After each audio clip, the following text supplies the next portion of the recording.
based on current GDP. Mr. Speaker, these are uncomfortable, sobering facts. And we should make no mistake. We must act on the climate and nature crisis to protect our British way of life, because no sector or part of our society is immune from these risks. And unfortunately, all the evidence suggests this is just the start of the threat we face. As I say this, I want to particularly acknowledge today the anxieties many young people feel about these issues. My candid message to them is this: yes, there are real reasons to worry about the world you will inherit, but my message is also that we can do something about it. Every fraction of a degree of warming we prevent and every step we take to preserve nature helps limit the severity of impacts and protect our country from irreparable harm. And Mr. Speaker, it is our generations today which have a unique opportunity to act. Because unlike previous generations, we can see the evidence of the climate and nature crisis all around us. And yet we still have time to limit the worst effects. So the only answer is to reduce emissions, protect and restore nature, and adapt to the impacts that are now inevitable. Let me take these in turn. To those who doubt whether Britain can have any impact on the pathway of global emissions, the lesson of history is that we can. Before the Paris Climate Agreement was negotiated 10 years ago, the world was on course for 4 degrees centigrade of global warming. Now national commitments imply 2.6 degrees of warming, or global warming below 2 degrees if countries meet their full climate targets. We remain way off track from where we need to be as a world, but we in this country have helped make a difference across parties. In 2008, this House came together to pass the world's first Climate Change Act under a Labour government supported by Lord Cameron and the Conservative Party and parties across this House. Mr. Speaker, thanks to the power of our example, now nearly 60 countries in the world have similar legislation. In 2019, under Baroness May, the UK became the first major economy to legislate for net zero by 2050, supported by the Labour Party and parties across this House. Now in part thanks to the actions at COP26 in Glasgow, including the leadership of Lord Sharma as President of the COP, 80% of global GDP is covered by net zero commitments. In 2021, England became the first country to introduce a legal duty to halt species decline by 2030, led by Boris Johnson and supported by parties across this House. Now 196 countries are signed up to the Global Biodiversity Framework to halt and reverse nature loss. Mr. Speaker, the lesson is clear. The choices we make as a country have influenced the course of global action, and in doing so reduce the impact of the climate and nature crisis on future generations in Britain. To those who say Britain cannot make a difference, I say you are wrong. Stop talking our country down. British leadership matters. We also know that climate and nature action has huge potential upside, and not just for future generations. It has the potential for better lives today in energy security, lower bills, cleaner air, good jobs, better health and well-being, and improved access to nature. So this government believes in sticking to our traditions as a country of climate and nature leadership. Indeed, turning away now, at this moment of all moments, when the threat and opportunity are clearer than ever, would be the greatest dereliction of duty and betrayal of future generations. That is why one of the government's 5 missions is to achieve clean power by 2030 and accelerate to net zero across the economy. That's why at COP29 we announced a 1.5 degree aligned target for 2035 based on legislation passed under the last Conservative government. That's why we're driving forward on our commitments to protect 30% of our land and seas for nature and halt species loss by the end of the decade. UK's history at the spending review, which will drive jobs across the country. And because the actions we need are not just about government, we are also determined to help communities take climate and nature action in their own areas, from driving the expansion of local and community-owned clean energy projects through Great British Energy to supporting mayors and local government to accelerate action. And at COP30 and beyond, we're determined to once again use the power of our example to work with others to uphold the objectives of the Paris Agreement, including with ambitious climate targets, action to accelerate the clean energy revolution, and protection of nature and forests. But, Mr. Speaker, as I have said, action on emissions is not enough on its own. We must also protect the British people from the impacts we already see and, sadly, the greater impacts we are likely to see in the future. This work, led by my right friend, the Environment Secretary, requires action across society, from homes and buildings to critical infrastructure to our natural environment. We are now delivering Britain's largest ever flood defence programme, investing £7.9 billion over the next decade in flood barriers and nature-based solutions like wetland restoration. This comes alongside pioneering local nature recovery strategies with measures like tree planting and peat restoration that deliver adaptation and nature recovery together. And in my department, as we drive forward on our plan to upgrade millions of homes, we've consulted on expanding the boiler upgrade scheme to include air-to-air heat pumps, which can offer cooling as well as heating. But, Mr. Speaker, I need to be candid with the House. We know this is just the beginning of the reckoning we need about how our country needs to adapt across all parts of society in the years to come. And this government is determined to put climate resilience at the heart of our decision-making. Mr. Speaker, let me close by saying that we've been at our best in this House when we've worked across parties on these issues. I want to thank the Honourable Member for South Cotswolds for introducing the Climate and Nature Bill, my honourable friends and members for Sheffield Hallam and Leeds Central and Headingley for our discussions earlier this year and the run-up to that bill, as well as the other co-sponsors who highlighted the need for today's statement. And let me take this opportunity to pay tribute to current and former members across the House for their tireless advocacy on climate and nature. And, Mr. Speaker, I'll end by saying this. The safety of our citizens, our natural world, the country we pass on, is not a Labour cause or a Conservative cause or that of any other party. It is a British cause.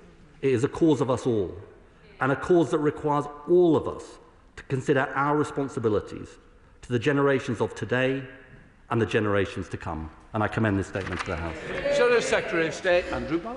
Thank you very much, Mr. Speaker. It is a rare pleasure to see the Secretary of State in his place at the dispatch box today, having turned down the opportunity to defend his Clean Power 2030 plan or the NISA report earlier this year. Maybe that's why we're getting a slightly longer than usual statement today, making up for missed opportunities. But, Mr. Speaker, we do welcome this report today, and it does make for interesting reading. I think we can all attest to the fact that in Britain today it is warmer than before. We all agree that the challenge of the changing climate is vast, one of many challenges facing the United Kingdom today. But I must tell the Right Honourable Gentleman that ridiculous statements like that made this morning by the Environment Secretary labelling opponents of net zero as unpatriotic is frankly as offensive as it is risible and does nothing to advance the cause.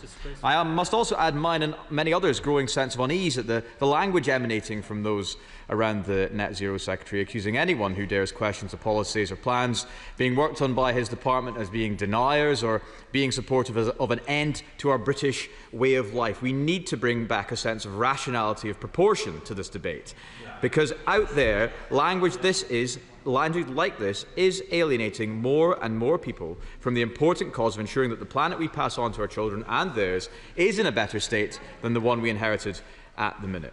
Mr. Speaker, the Secretary of State calls this radical truth-telling, but I'm afraid he's not being honest with the British people about the impact of their plans on the climate, on bills, on jobs, and on the sacrifices that it demands.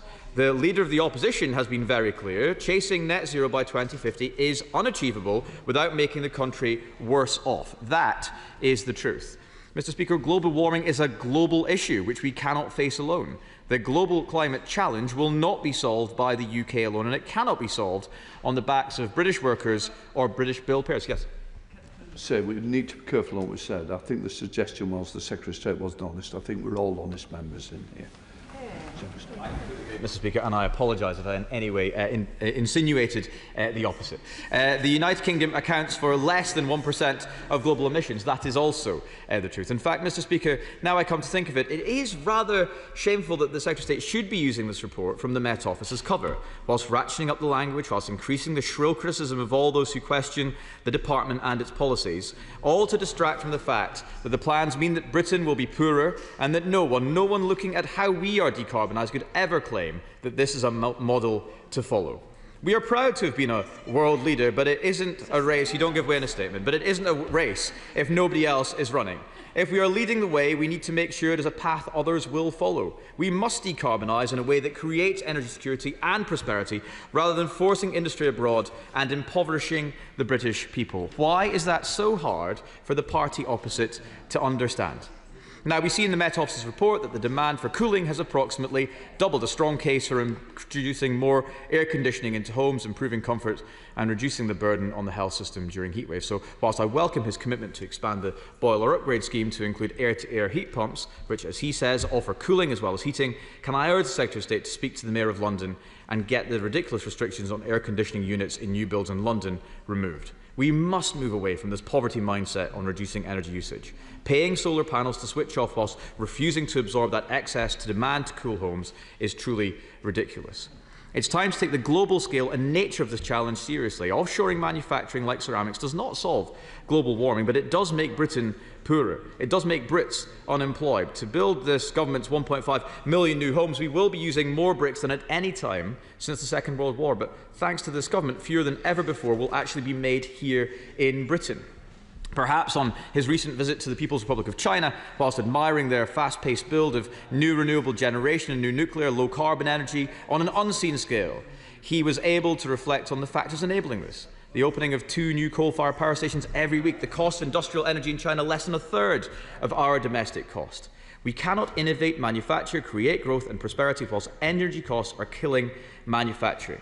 Mr. Speaker, I'm afraid that this government's plans will drive up the underlying cost of energy to industry, and Britain will be paying the price. Only a year ago, Labour candidates were trotting out lines on how they would cut bills by £300. Since then, network charges, which account for 22% of an energy bill, have risen by over £100 as a result of the rush to build out the grid for new renewables. Cornwall Insights and independent energy analysts have called for the Secretary of State to be transparent about what the money is being spent on. The principal consultant urged the Secretary of State to be honest with the public about the impact of net zero policy costs on bills. Of course, a clean, secure and reliable power source does exist in nuclear, and whilst we do welcome the announcements a few weeks ago of the commitment to Sizewell C and the SMR programme, but the lack of ambition, the refusal to commit to a 3rd gigawatt scale reactor, preferably on Anglesey, the decision to decommission the UK stockpile of plutonium, the selection of only one small modular reactor technology and the refusal to repeat the 24 gigawatt ambition that we set out for nuclear industry is frustrating. We could do so much more. So will the Secretary of State commit to protecting Wilfa for a new gigawatt-scale reactor in the future? Mr. Speaker, it is indeed time for a policy of radical honesty. Global warming is a global challenge, and his plans will have a negligible or even negative impact on global emissions, I am afraid, driven sadly by ideology, not by practicalities of facing this challenge whilst growing the economy. We are telling the difficult truths. They are running from reality. I mean, I'll be honest, Mr. Speaker, I just feel incredibly sad to listen to the honourable gentleman,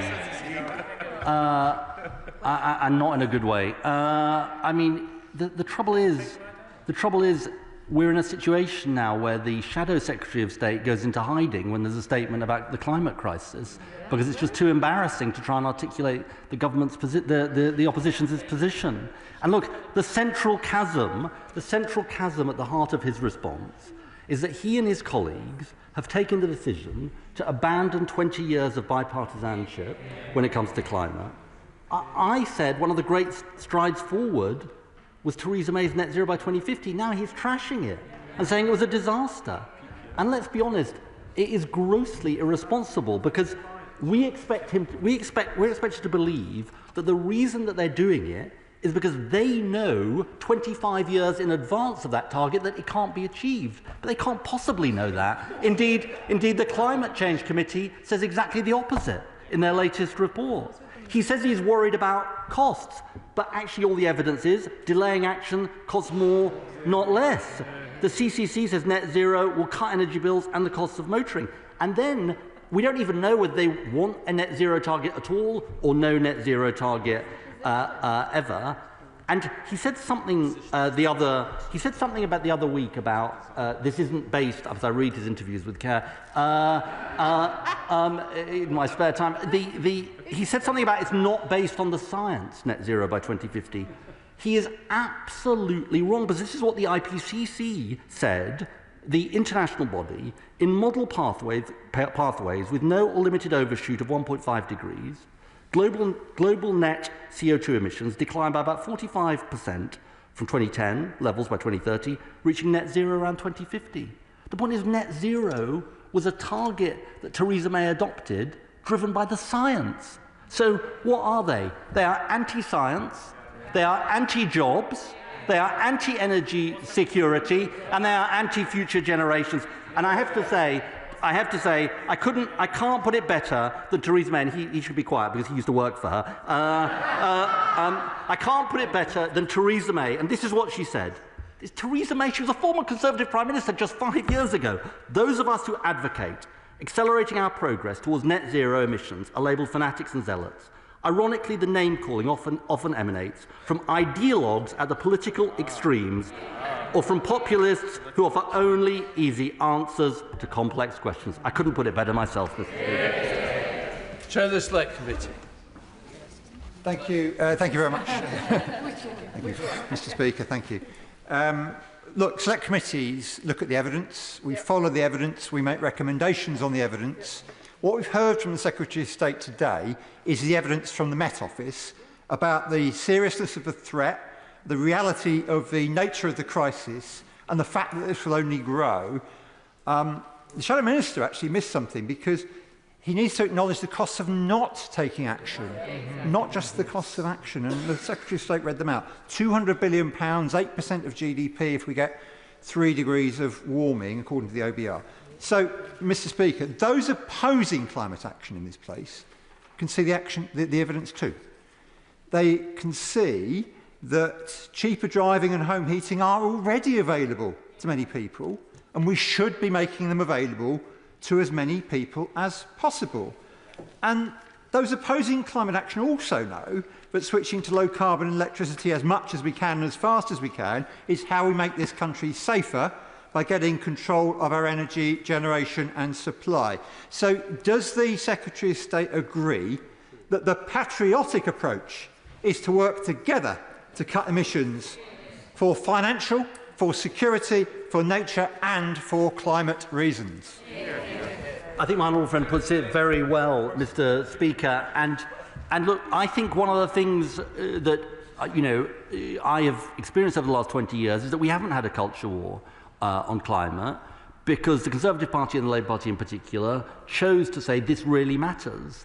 And I think my honourable friend puts it so well, which is the Conservative Party has abandoned its belief in climate action, apparently, at precisely the time when, as the CCC shows in Carbon Budget 7, for example, that actually this is the way to reduce costs for people. I make this other point today. I notice there are young people watching the public gallery and elsewhere. And what message do we send to them by saying, look, we just can't act on this? I mean, it is such a betrayal of future generations who have genuine anxiety about what world they're going to inherit from us. Ross Savage, Liberal Democrat spokesperson. Thank you, Mr. Speaker. I'd like to thank the Secretary of State, or indeed both Secretaries of State, for today's momentous statement, which I trust will be the first of many annual climate and nature statements. I also thank them for recognising the role of Zero Hour and the campaigners behind the Climate and Nature Bill, the private members' bill I'm proud to have brought to this House with cross-party support. I warmly welcome the move towards more joined-up thinking between DESNES and DEFRA, and also applaud the willingness of the government to work across the House, even if that willingness is not always reciprocated. However, this statement has missed a trick. The Secretary of State promised collaboration with campaigners, NGOs and communities. In reality, engagement so far has been very limited. If stakeholders had been involved, he might have acknowledged calls from the wildlife trusts and the RSPB to remove the threat to nature protection in the Planning and Infrastructure Bill, or the nature-friendly farming network's concern over the suspension of the sustainable farming incentive. He also told the Environmental Audit Committee that this would be a public participation issue, yet there was no consultation with the Climate and Nature Bill campaigners ahead of this statement. If we want to bring communities with us, we have to include them and listen to them. People across the country are already driving change in their communities, in schools, in farms and businesses to build a better, greener future. The government should be tapping into that great British human energy, to coin a phrase. Liberal Democrats are proud to be doing exactly that, with policies like an emergency home insulation programme, solar panels on every new build, investment in cheap renewable energy, support for community energy, local nature recovery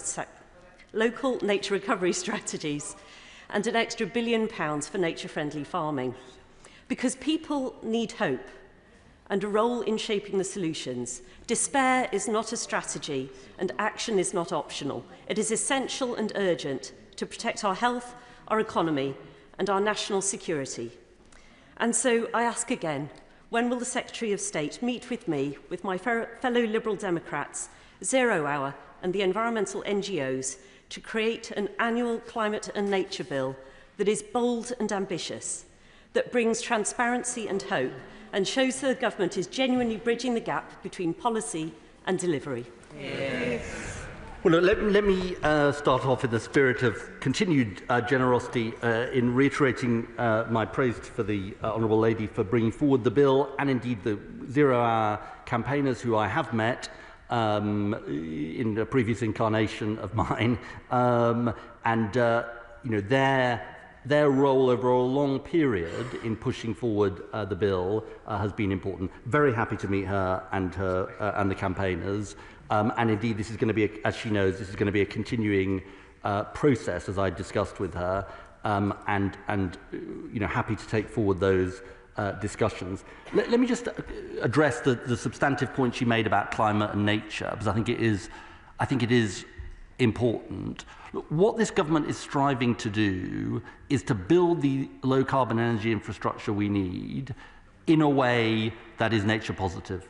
And if you look at, for example, the Nature Recovery Fund that we are putting in place, it's absolutely about doing that. Now, look, I know that some people don't agree with that approach, but we're trying to do two things here, which is build the clean energy infrastructure that is required to get us off fossil fuels, which I know she wants to see, and at the same time protect and restore nature, and I'm convinced that we can do that. I think the point I would end on, I just urge her to think, if we're going to fulfill our net zero ambitions, and these are stretching targets, we do have to build this infrastructure. And I say to all members of the House, the easy thing is to say no, but the right thing to do is very often to say yes to the energy infrastructure we need. Billington. Much, Mr. Speaker. I welcome this statement today, and particularly the importance that my right honourable friend has emphasised about how climate change and nature loss are fundamentally linked and contribute to each other. I'd also like to remind the House that after the National Health Service, the thing that this country loves most is its natural environment. Yeah. And understanding the vital role that nature itself plays in tackling climate change will be absolutely vital in the years ahead. I would like to particularly refer to the importance of salt marsh. I talk quite often with my honourable friend for the Western Isles about the importance of peatland, but also salt marsh is vital as a climate valuable habitat. Will my right honourable friend confirm that in the light of what he's been talking about today, that we will have a proper integrated energy spatial plan, national planning policy framework and the land use framework so that those climate valuable habitats are properly protected? My honourable friend speaks with great authority and indeed conviction on these subjects, and she's absolutely right about the role of nature. I would also add, I'll come to her question in a second, but I would also add the biggest threat to nature that we face is indeed the climate crisis. And the figures I read out from scientific authorities show the scale of the threat that's already there to our countryside. And as I said in my statement, the threat is only going to get worse. On the land use framework, we're currently, I think, having been consulting on this, and we're going to come up with a final document later on this year. But she makes an absolutely crucial point about the need for coordination of the land use framework, the strategic spatial energy plan, which together mean that we use our land in a sensible way and that we build the energy infrastructure we need. I agree with the Secretary of State that it is very important that other countries follow our example. And can he tell us, of the 5 countries which are the worst emitters of greenhouse gases, emitting over 50% in total, namely USA, Russia, Brazil, India, and of course China, how many of them have adopted similar legislation, and what hope does he have that those 5 in particular will follow our example? Well, he asked a good question. Let me give him 3 examples of those 5. India has a target of 500 gigawatts of renewables by 2030 and a net zero 2070 target. China now has nearly half of the world's renewable capacity, is committed to peaking its emissions before 2030, and they have a net zero 2060 target. But of course I want them to do more, and Brazil has set out an ambitious NDC. So I think it's right that he asked this question. And I think I'm right in saying that as of March 2025, fossil fuels accounted for less than 50% of electricity generation in the US. So, you know, look, not every country is going at the same pace, but I think if you look across the world, and you know there are countries that are more sceptical, but if you look across the world, there has just been a decisive shift over. I was Climate Change Secretary in 2008 to 2010. Net zero wasn't even talked about. I mean, there has been a transformation in the extent to which countries are taking this seriously. Can I just say, I really do want to get everybody in, so I need a lot of help from the front bench to speed things up. I'm sure he wants to do that. And a good example will be Toby Perkins, Chair of the Audit Committee. Well, thank you very much indeed, Mr Speaker. I share the Secretary of State's despair that the consensus in these matters appears to be dissipating. Does he agree with me that that is incredibly damaging for investment in this sector? Because what investors really need to see is that whoever is in government, whatever happens in elections, that they have a government that is committed to this agenda. And further to that, does he also agree that it's completely wrong to say that Britain is the only country that's taking this serious? In fact, countries like China are absolutely leading the way in investing in technologies that are needed, and we need to be catching up, making sure everyone knows Britain's open for business in this sector. My honourable friend, who speaks with such expertise on these matters, is 100% right. The biggest enemy of investment is uncertainty. That's why I appeal to all parties to stick to the law that we have legislated for in this country to give that certainty. Seamus Logan. Thank you, Mr Speaker. I rise not to call the Secretary of State an eco-warrior, as some members of this House are so keen on doing from time to time. In fact, when he describes the scale of the climate and nature emergency, I agree with him. But the fact of the matter is, and I don't want to spoil the cross-party support here, but the fact of the matter is that when in opposition, the Labour Party promised an investment of £28 billion in the just and green transition. So will he now apologise to the people of Scotland, no, the voters in Scotland, for reneging on that promise? What I will say to the people of Scotland is that for years people have talked about the Acorn carbon capture and storage project, and it is happening because of a Labour government. We've got a publicly owned energy company, Great British Energy. We've got our clean industry bonus. This is the government that is actually delivering for the people of Scotland and across the UK. Thank you, Mr. Speaker. And can I welcome the Secretary of State's statement, not least because as someone outside this House before I was elected was calling for such a measure under the previous Conservative government. I think it's a really important thing to be doing. Not least because I think it underscores the government's approach to clean energy and wider climate action to tackle and mitigate those many climate impacts that many of us are already seeing. We've just come off the back of 3 heat waves, to lower bills, strengthen our economy, and yes, in a patriotic way, ensure our national security. But does he, like me, I think he echoed in his statement, lament the loss of that cross-party consensus? The Conservative leader says net zero is impossible. The Deputy Leader of Reform says climate science is garbage. One denies urgency, the other denies reality, and both deny the evidence from the Met Office, climate scientists, and indeed the experience of their own constituents. So does he agree with me that when young people and future generations ask who stood in the way of their precious inheritance, of cleaner air, local green space, it will be the Conservatives and Reform? Please, I need you to help me to get colleagues in. All colleagues from both sides want to get in this, otherwise it's not going to happen. Secretary of State. That bit was great, though.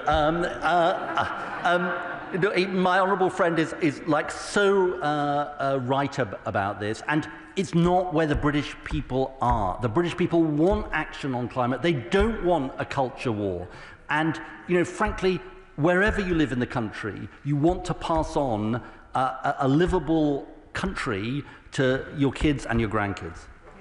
Cross. Thank you, Mr. Speaker. Mr. Speaker, those of us who advocate for the North Sea oil and gas sector are not climate change deniers, but we are realists who understand that we will need oil and gas for years to come, that replacing our domestic supply with imports has 4 times the carbon intensity, that in a global context China emits in 10 days what we do in a year, and that we will not transition to a cleaner energy if we make ourselves poorer. So while I recognise today's report, does the Secretary of State accept that increasing our relative use of imported gas will only make us more carbon intensive in the future?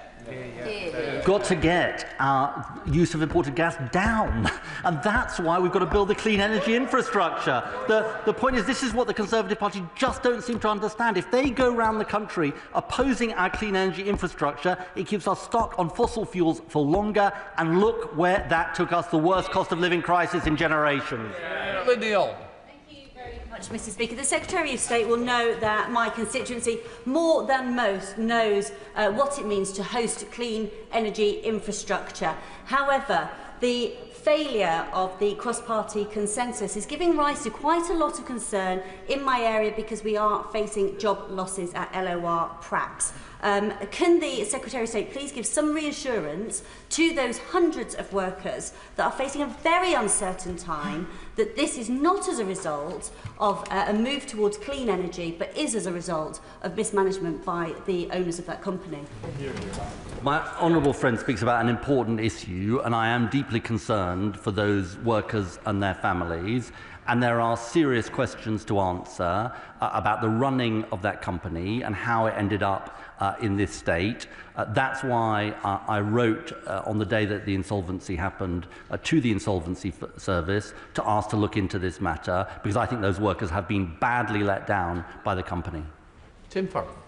Mr. Speaker, nobody knows better than farmers the reality of climate change and the importance of tackling it immediately. It is bizarre that their expertise has been ignored by people. We should stand with them. Extreme weather conditions are a threat to animal welfare, to agricultural productivity and to farm business survival. We desperately need a food security strategy. We only produce 55% of the food we eat already in this country. So how will he help our farmers to be resilient against the twin threats of drought and flooding?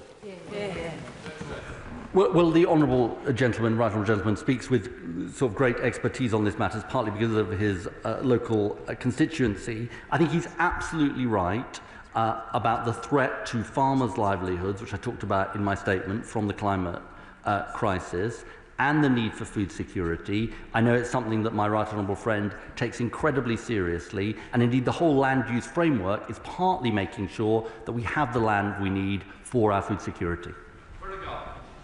I want to thank my right honourable friend for this statement. I've waited 14 years for it, and I look forward to the next 14 years of it being given to this House. One of the key drivers of climate change, of course, is deforestation. One of the key drivers of deforestation is cattle ranching and soy production.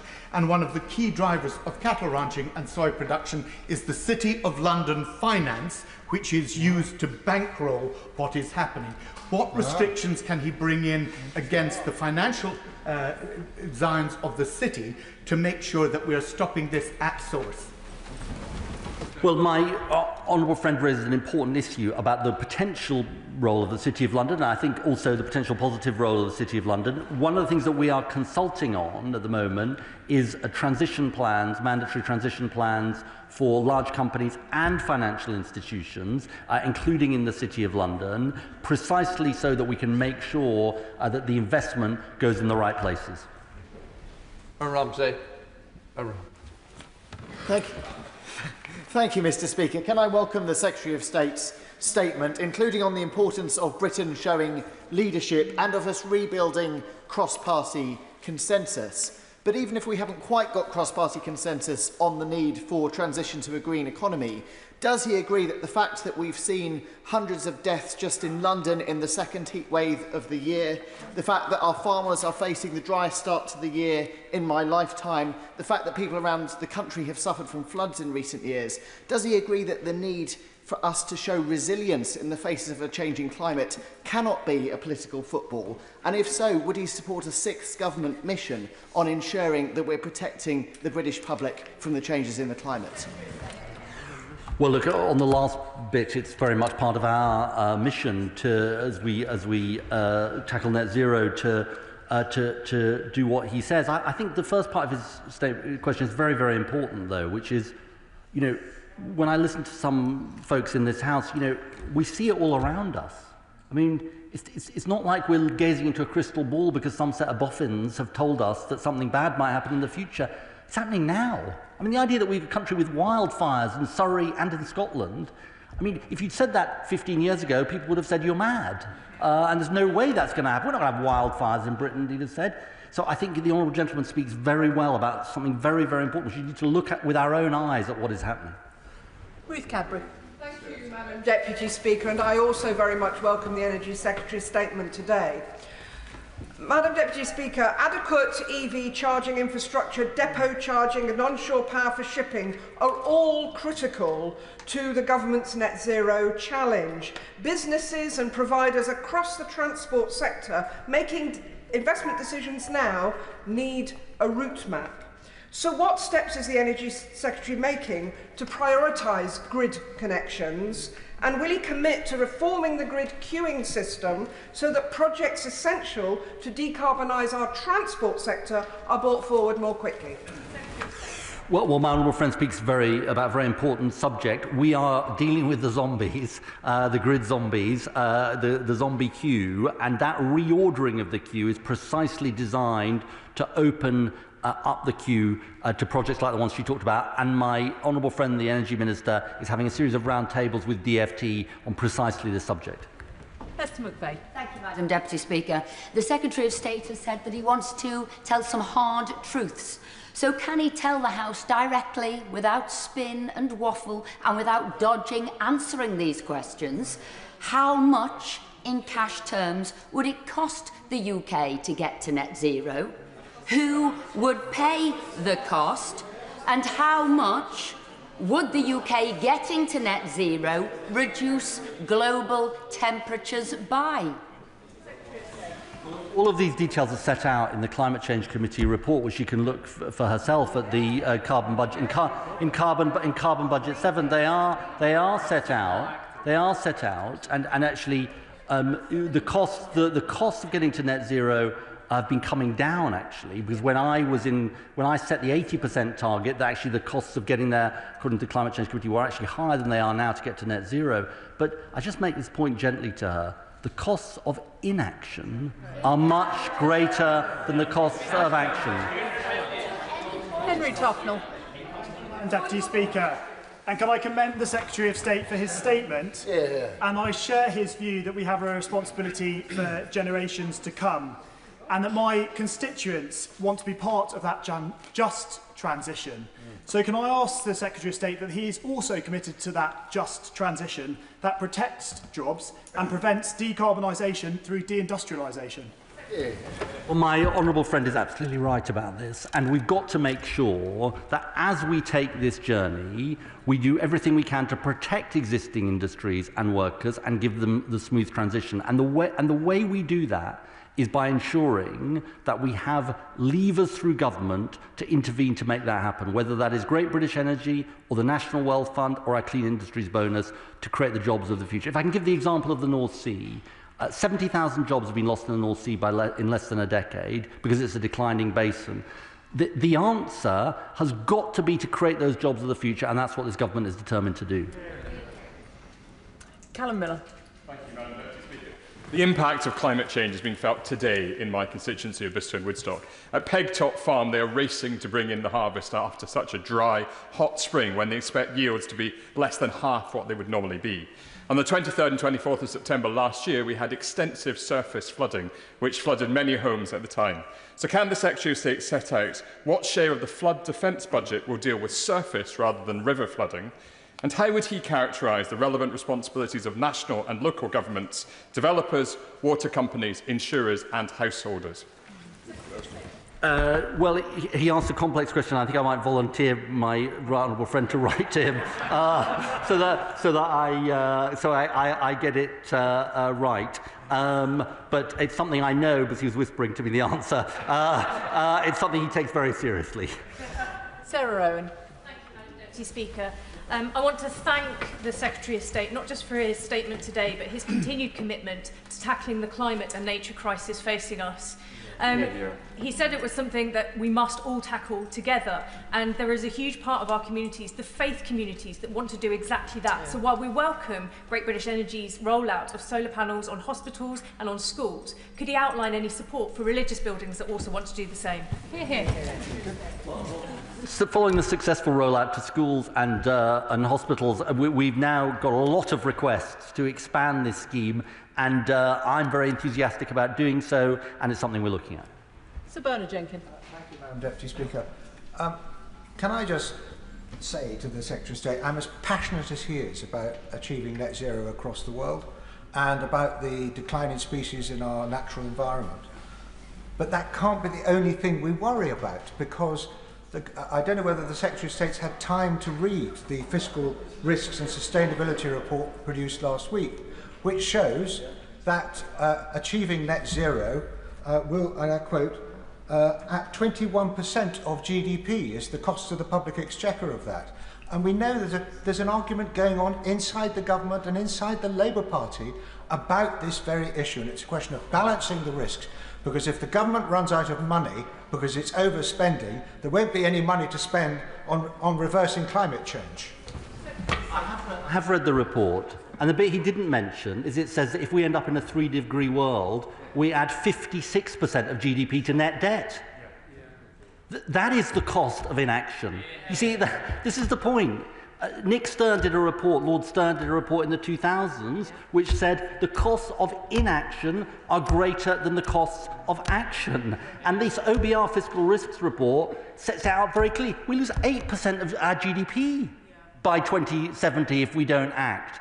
And so, of course, there is a cost to acting, and they say there are different scenarios for public investment, private investment, from acting. But the evidence in that report could not be clearer about the costs of inaction, and they're far greater than the costs of action.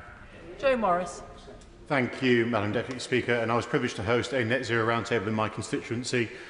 Many from a wide variety of political backgrounds who were all appalled to see net zero become a political football and part of an ongoing culture war on the right. So will the Secretary of State join me in recognising the important work of organisations like Comes Off Net Zero, like the North Tyne Climate Action Group, in bringing together widespread support for net zero, putting it into our communities and embedding it across the body politic?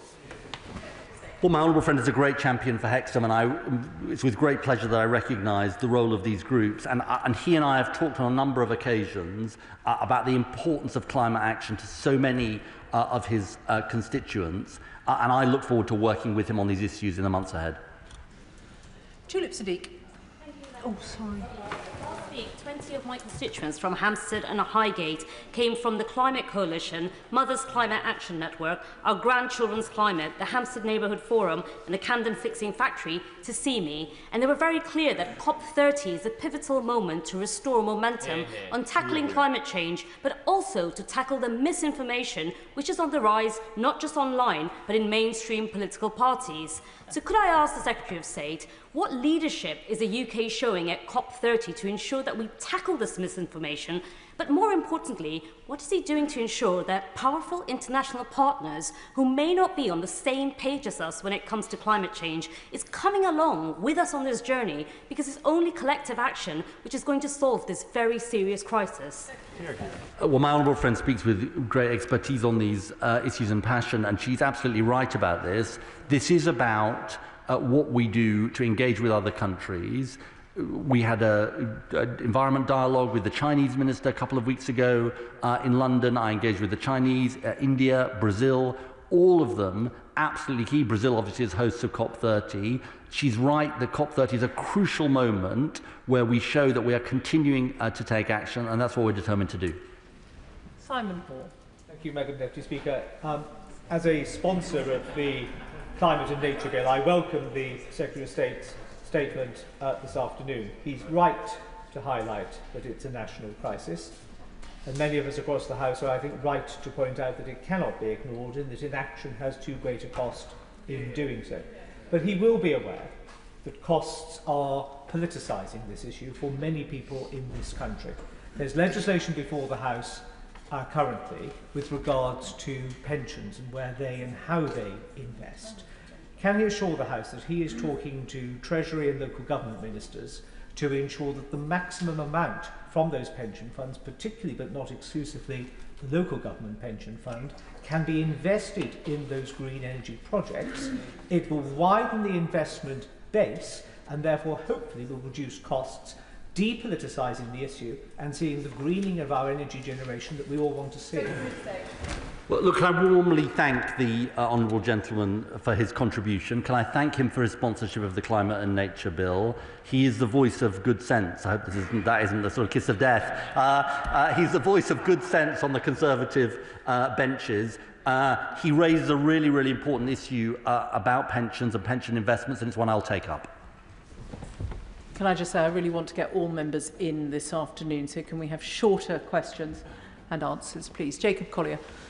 Deputy Speaker, I welcome the Secretary of Local Hospital will have solar panels on it thanks to this Labour government. That's thousands that are going to be saved that can go directly back to frontline services. What more can he do to ensure that public buildings like hospitals and prisons have these solar panels fitted so we can lower costs but also contribute to our climate goals? My honourable friend is completely right about this, and it's a scheme we want to expand. It's been incredibly successful, and it's a no-brainer, using these natural resources of the sun to cut energy bills and release money for frontline services. Lee Anderson. Thank you, Madam Deputy Speaker.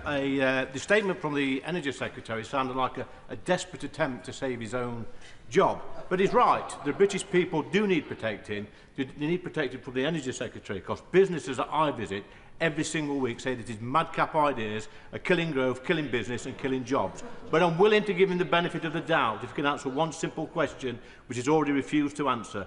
By how much will the Earth's temperature be reduced by if the UK became net zero tomorrow? Simple question.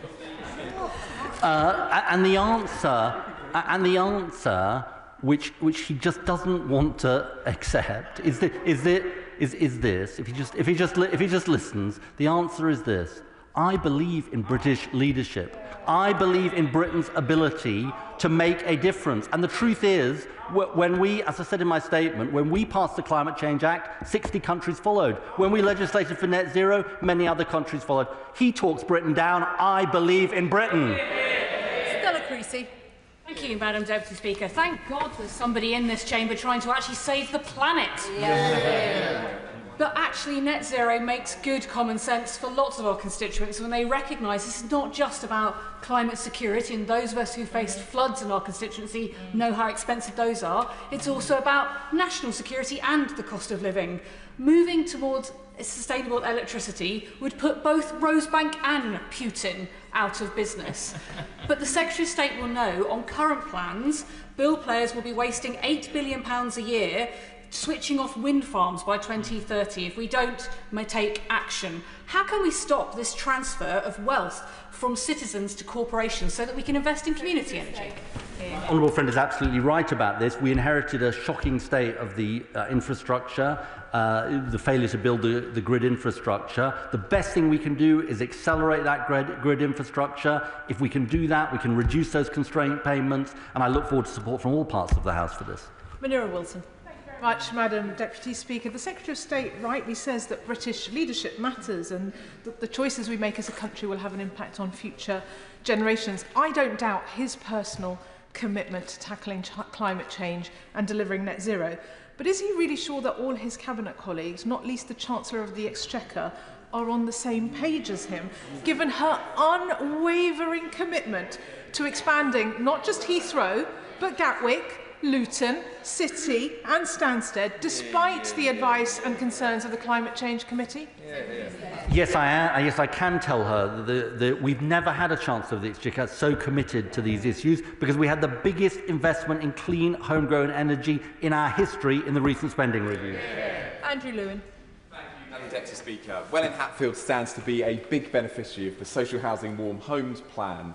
They won a grant of £6 million, which means hundreds of homes are going to be upgraded, retrofitted, which sees bills coming down and emissions coming down. Now, our colleagues from Reform have a flair for language, and they talk about net stupid zero. I'm interested to know what my right honourable friend thinks and what language he would use to describe a party that is opposing a policy that will cut emissions and cut bills for people living in council homes in my community. Well, look, we're just advocating for common sense here. Why not use the natural resources that we have to have warmer homes for people and cut emissions? I think they're the extremists, frankly.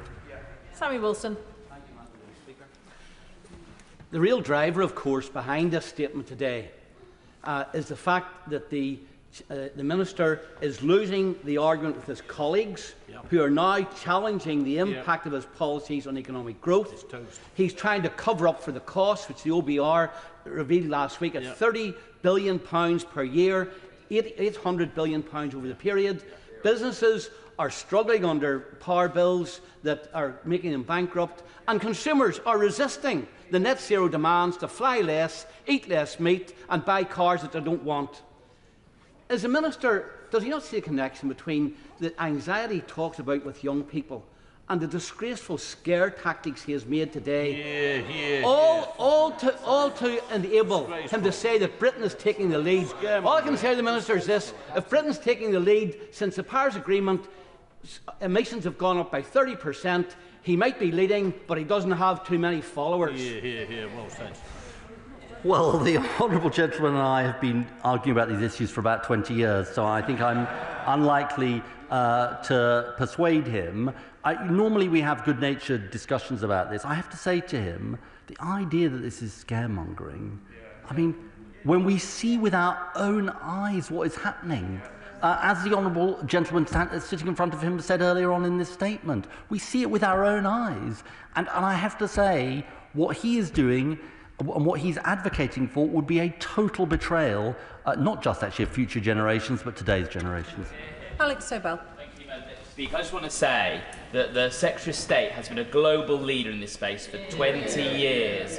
We talked about we all know about the Climate Change Act, but at COP15 in Copenhagen, without his intervention, the world would not have agreed. The world would be on a worse trajectory today on the climate without his singular intervention. I think the whole House needs to hear that.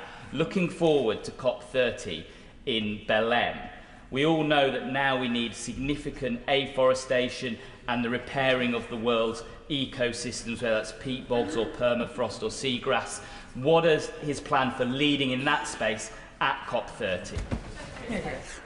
Well, my honourable friend is very kind. If I'm frank with him, when I met with a group of young people earlier on today, I felt a sense of responsibility that no country is yet doing enough on these issues, and we need to do more, because they are fearful about the world they will inherit, and they look to government to show leadership. On the issue he mentions, it's very, very important, and we will make sure that we make it absolutely part of our agenda at COP30. Alison Bennett. Thank you, Madam Deputy Speaker. Hosepipe bans rightly anger my constituents in mid-Sussex, and it frustrates them and me because it speaks to decades of failure to put in place the provisions that will prepare us for a changing climate that is livable for our children. How can people be expected to support large-scale house building that those same children will need when our water companies fail to fix the leaks, pollute our rivers, and too often fail to even provide clean drinking water?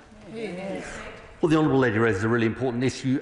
My right honourable friend has commissioned a review of the whole system of regulation of the water companies. It's also the case we haven't built a new reservoir in Britain. I think I'm right in saying for 30 years.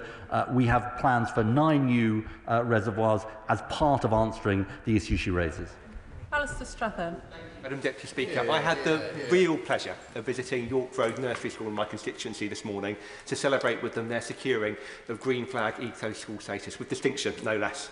Now, as well as a really quite sobering reminder of my inability to hold the attention of 4-year-olds for very long, it was also quite a powerful reminder of the future generations who will bear the brunt of our failure to take this crisis seriously.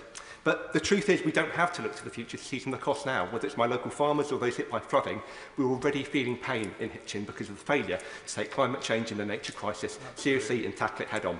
Yeah. So what assurance can the Secretary of State give my constituents that we won't be shying away, that we're tackling climate change at source, and we'll also be investing in some of the nature-led mitigations needed to tackle the issues we're already facing right across our towns and villages? Yeah. Let me congratulate my honourable friend's school on what they're doing in their Green Flag status, which is really important. It shows that local action can really make a difference.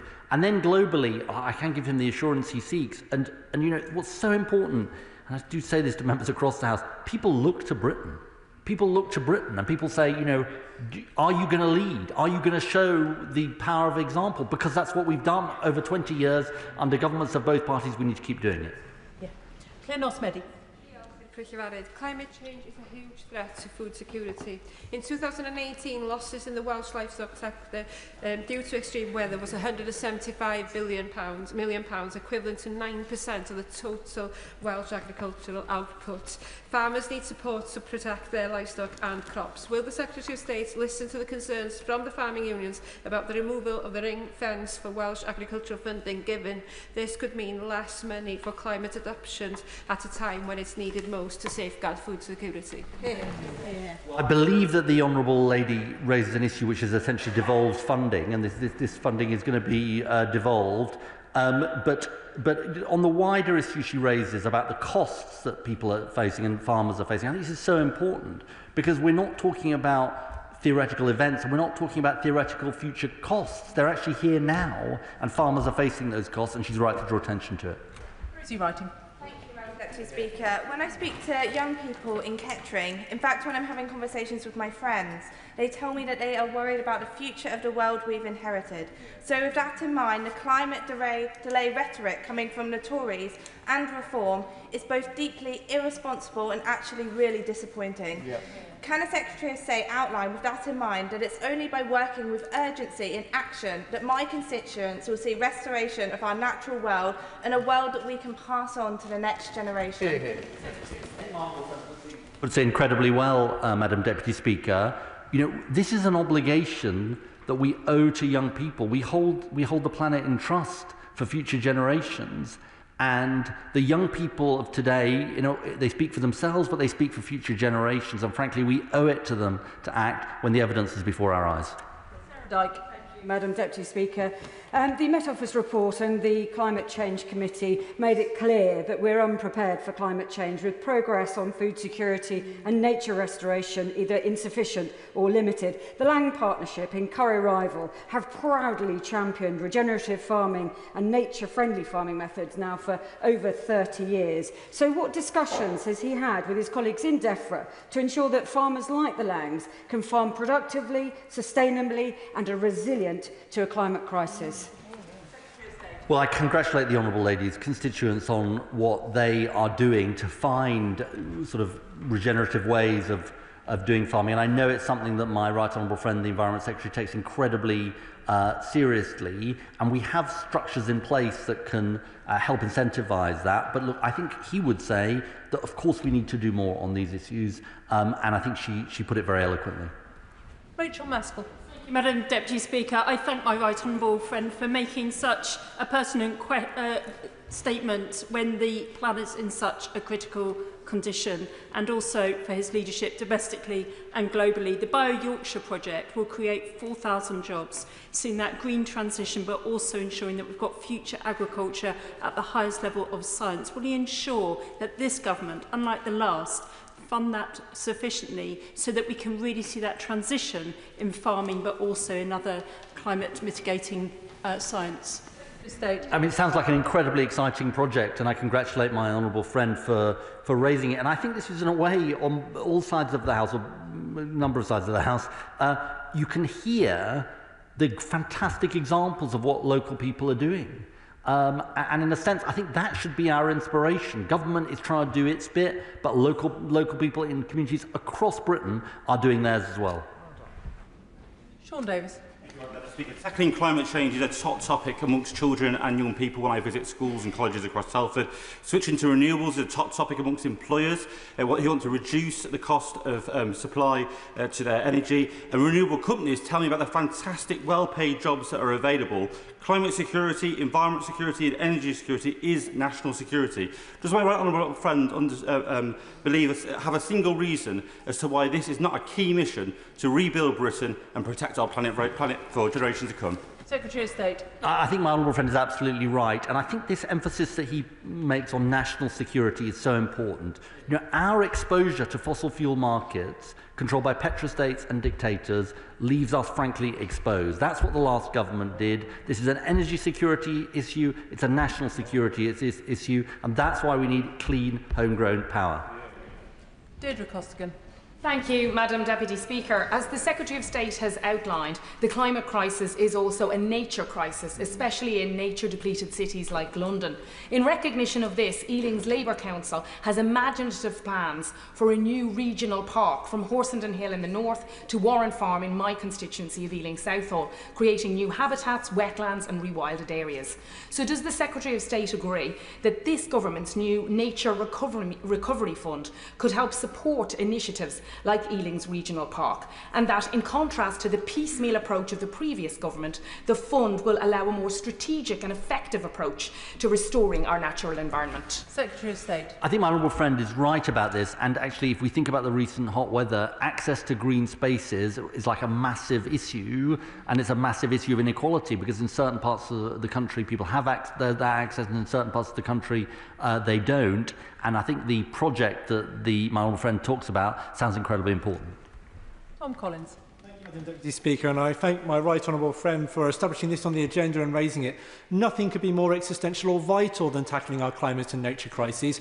We live within the natural system, not outside it. We and nature are in this together, and so nothing could be more important or better to build as the foundation of how we shape our communities and our economy into the future.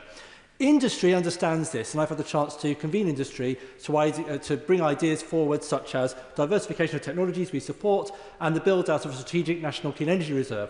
Would the Secretary of State meet with me to discuss these ideas that are coming from industry? Secretary of State. Well, definitely, we look forward to discussing those ideas. And I think he's absolutely right about the interlocking nature of both the climate and nature crisis and climate and nature solutions. Both of them go together. There are big economic opportunities from them, and he is a great champion of them. Anna Gelder. Madam Deputy Speaker, does the Secretary of State agree that rural and coastal communities are on the front line of the climate and nature crisis, and that investment in clean energy, in nature recovery and in resilient infrastructure is not only essential for protecting areas like South East Cornwall, but also for unlocking new jobs, strengthening my local economy and ensuring our future national security?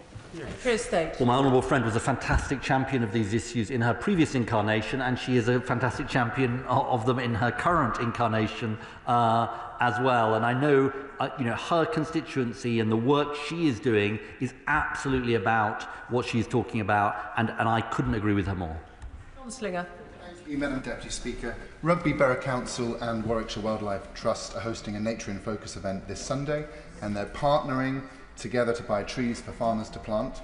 And in December 2024, my right honourable friend joined me to visit the urban and civic-led Halton development, where we saw Francis Jackson Homes fitting air source heat pumps to their new build homes. We talked of our hope to go further. So does my right honourable friend agree that through the Future Homes Standard, which ensures that the vast majority of new builds will have solar panels, we are showing that a Labour government and indeed Labour-led councils actually believe in the concept of government and in taking responsibility, and that we can actually change things for the better for future generations? I wish him luck with the event on Sunday, which sounds important, and he's absolutely right about this. The whole Warm Homes plan for millions of people is about cutting their energy bills, creating warmer homes and cutting emissions, and they go together. Tracy Gilbert. Thank you, Madam Deputy Speaker. The Met Office report today says that we need to put in place a highly localised network of rain gauges, as extreme rainfall can be very dangerous. In July 2021, Stockbridge in my Edinburgh North and Leith constituency faced flooding after a torrential downpour one afternoon following several days of soaring temperatures. A network of rain gauges will help analyse the impact of climate change, but also help communities such as Stockbridge prepare. Can my right honourable friend outline what plans the government has in this regard? State. Well, it sounds like a very, very important recommendation that my honourable friend draws attention to. And in fact, as somebody whose constituency saw 2 once-in-a-100-year flooding events within about a decade, I know from local experience how serious these issues are. I'm glad she's drawn my attention to this recommendation, and we will look carefully at it. Chris Murray. Thank you, Madam Deputy Speaker. I welcome this government's focus on the urgency of the climate crisis, and I know that many climate activists in my constituency of Edinburgh East and Musselburgh will as well, because the evidence is unequivocal. Only sustained reductions in greenhouse gases will slow global warming, and the only way to do that is to accelerate the transition to net zero. So will the Secretary of State commit to staying resolute in the face of opposition on the commitment to net zero? And does he agree with me that as the first country to industrialise, the UK has a special responsibility to show global leadership in this area? I think my honourable friend puts it incredibly well. As the Prime Minister says, action on clean energy and net zero is in the DNA of this government. You know, I was in government last time. Now we have a Prime Minister and a Chancellor who are more supportive of this agenda, who've moved it from the margins to the mainstream compared to anyone else before. Dixon.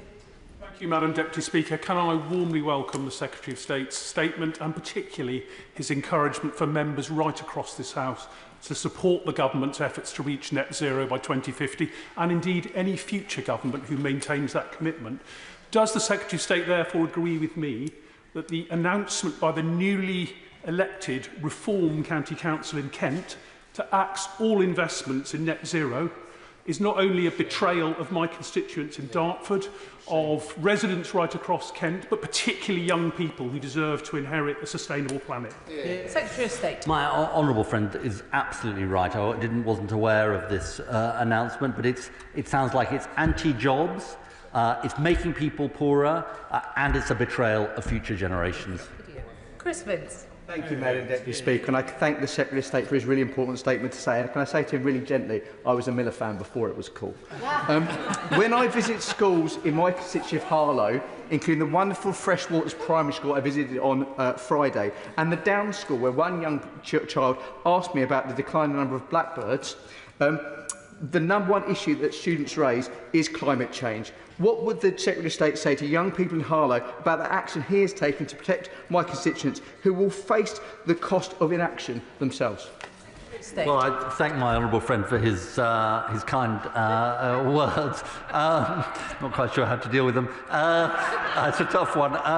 Look, on reassuring his constituents in Harlow, look, I think it's been so interesting, Madam Deputy Speaker, hearing people across this House talk about these issues and their own constituents and the strong feelings there are. I'd say to young people in Harlow and people across Harlow that this is a government absolutely committed on these issues. We are determined to ensure that they inherit a livable planet.